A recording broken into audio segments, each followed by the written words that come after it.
आणि अमित शहा हे पहिल्या सहकार संमेलनामध्ये सध्या बोलतायत, केंद्रीय गृहमंत्री आणि सहकार मंत्री। चाहता हूं क्योंकि मेरी रुचि का जो विषय है, देश में सबसे पहला सहकारी मंत्री बनने का मौका उन्होंने मुझे दिया है। मेरे लिए बहुत गौरव की बात है। आज यहां जब हम खड़े हैं और एक नई शुरुआत सहकारिता आंदोलन को बल देने की, गति देने की, दिशा देने की शुरू होने जा रहे उस वक्त मैं इतना कहना चाहता हूं कि प्रधानमंत्री जी ने इस मंत्रालय का स्थापना किया है, तब मैं सहकारिता मंत्री के नाते देश भर के सहकारिता के नेताओं को, कार्यकर्ताओं को कहना चाहता हूं कि निग्लेक्शन का टाइम समाप्त हुआ है, प्रायोरिटी का टाइम शुरू हुआ है। आइए सब साथ में रहकर सहकारिता को आगे बढ़ाएं। देश के विकास के अंदर सहकारिता बहुत महत्वपूर्ण योगदान देती है। देश के विकास के अंदर सहकारिता का योगदान आज भी है, मगर बहुत सारे आयामों के अंदर, आयामों तक हमें पहुंचना बाकी है।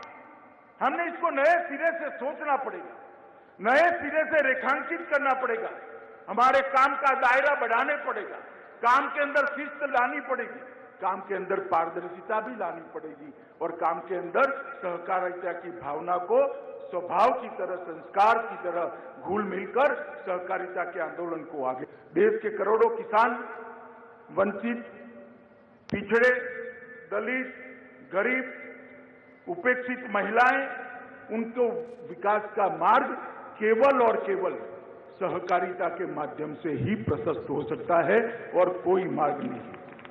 कई लोग सहकारिता की प्रासंगिकता पर सवाल उठाते हैं। उनको लगता है कि सहकारिता आंदोलन इरिलेवेंट हो गया है। मैं बहुत मन से और बहुत मक्कमता के साथ कहना चाहता हूं कि सहकारिता आंदोलन सबसे ज्यादा प्रासंगिक कभी था तो अभी है और बहुत बड़ी मंजिल अभी काटना बाकी थी। हर गांव में कोऑपरेटिव के साथ जोड़कर सहकार से समृद्धि, ये मंत्र से हर गांव को समृद्ध बनाना और समृद्ध गांव के संपुट से देश को समृद्ध बनाना, यही सहकारी आंदोलन की भूमिका होती। सहकारिता शब्द सह और कार्य, ये दो शब्दों से बना हुआ है। मिलजुल कर एक लक्ष्य के साथ भातृभाव से एक दिशा में काम करना ही सहकारिता है। और हम हो सकता है, मैं हमेशा कहता हूं, हो सकता है कि देश के करोड़ों लोगों की, हम सब कोऑपरेटिव क्षेत्र में काम करने वालों की ताकत बहुत कम होगी, आर्थिक ताकत भी शायद हमारी कम होगी, मगर हमारी संख्या इतनी बड़ी है, अगर इसको एक बार कोऑपरेटिव के माध्यम से हम इकट्ठा करते हैं तो एक प्रचंड ताकत की निर्मित होती है जिसको कोई हरा नहीं सकता। और ये आत्मविश्वास के साथ सहकारिता आंदोलन ने एक नई शुरुआत करने का समय आ गया है। मोदी जी ने एक मंत्र दिया है सहकार से समृद्धि का, और उन्होंने जो $5 ट्रिलियन की इकोनॉमी का लक्ष्य रखा है, मैं आज मोदी जी को आश्वस्त करना चाहता हूं कि सहकारिता क्षेत्र भी आपके $5 ट्रिलियन की इकोनॉमी के लक्ष्य को पूरा करने के लिए एड़ी चोटी का जोर लगा देगा। और मित्रों, हमारी जो सहकारिता से ताकत बनती है, वो ताकत देश को समृद्ध करने की दिशा में आएगी, इसका मुझे विश्वास है। सहकारिता आंदोलन भारत के ग्रामीण समाज की प्रगति भी करेगा और एक नई सामाजिक पूंजी का कंसेप्ट भी खड़ा करेगा। पूंजी के दुनिया भर में कई व्याख्याएं हैं, मगर हम 10,000 साल से जीने वाले लोग हैं, 10,000 साल की संस्कृति का वहन करने वाले लोग हैं।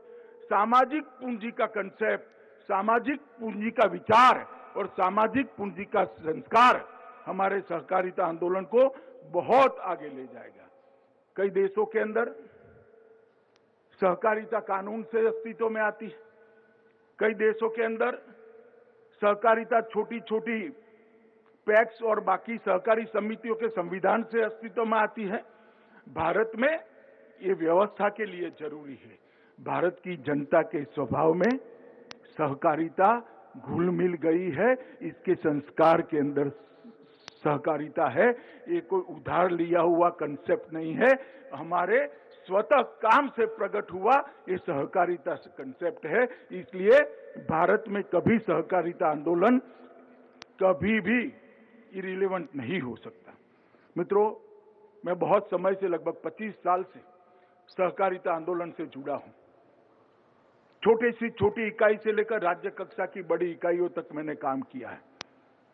मैंने देखा है कई सारे संकट आते हैं, सरकारें सर्कुलर निकालती है, परिपत्र निकालती हैं, परिपत्र का मॉनिटरिंग करना पड़ता है, मगर हमारे सहकारिता आंदोलन वाले कोई परिपत्र की राह नहीं देखते।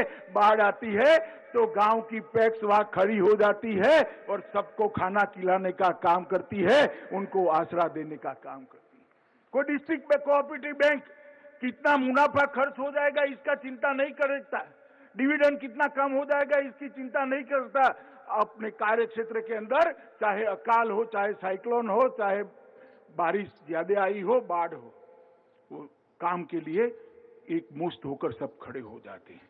सहकारी आंदोलन ने इस देश को ढेर सारे संकटों में यहाँ पर बाहर निकालने के लिए अपना योगदान दिया है। सहकारिता भारत के लिए नई नहीं है।